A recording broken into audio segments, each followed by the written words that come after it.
শীতলকুচি ব্লকের ভাওয়ার থানার বাজার সংলগ্ন এলাকায় রবিবার সকাল আনুমানিক 11টা নাগাদ দেল্লা বর্মন নামে এক ব্যক্তির বাড়িতে আচমকা অগ্নিকাণ্ডের ঘটনা ঘটে। ঘরের ভেতর থেকে ধোঁয়া বেরোতে দেখে আতঙ্ক ছড়ায় এলাকায়।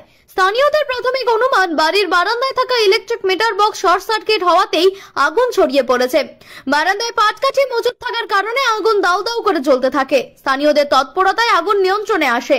স্থানীয় যুবক তাপস বর্মন জানায়, সামান্য দেরি হলেই বড়সড় অগ্নিকাণ্ডে শেষ হয়ে যেত বেশ কয়েকটি বাড়ি।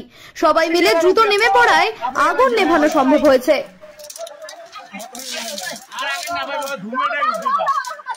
জল লাগবে।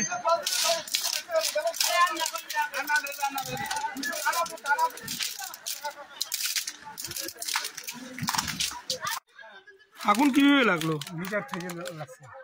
কারেন্টের মিটার? কারেন্টের মিটার। কখন হচ্ছে ঘটনাটা? এই তখন কটা বাজে?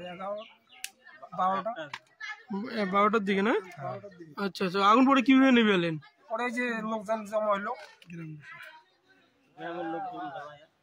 কিভাবে হলো? এই যে গ্রামের লোকজন এসে আগুন নিভানো হলো। দমকলকে ফোন করা হয়েছে, দমকল এখনো অব্দি আসে নাই। আমাদের এই যে মিটার থেকে আগুন ধরছে, এইখানে সিন্ডা ছিল, সিন্ডার পালা ছিল একটা, ওইখান থেকে আগুন ধরছে।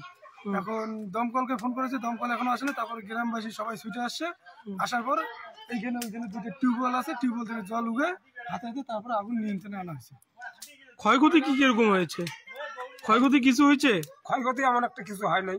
আচ্ছা, খালি সিন্ডাগুলি পোড়া গেছে নাকি? সিন্ডা পোড়া গেছে। আচ্ছা আচ্ছা। ক্ষয়ক্ষতির মধ্যে ট্রেনে মিটারটা গেল, আর তোমার হচ্ছে কি এনার এই যে ঘরে আগুন ধরছিল, আগুনটা নিভানো হয়েছে। এই যে দেখা যাচ্ছে পিছনে তার চুলগুলোর অবস্থা, কিছু কাঠকুট পোড়া গেছে। আচ্ছা আচ্ছা। আপনার নাম? নাম দেল্লা বর্মন। বাড়ি? বাড়ি ভাওয়ার থানা। ঠিক আছে।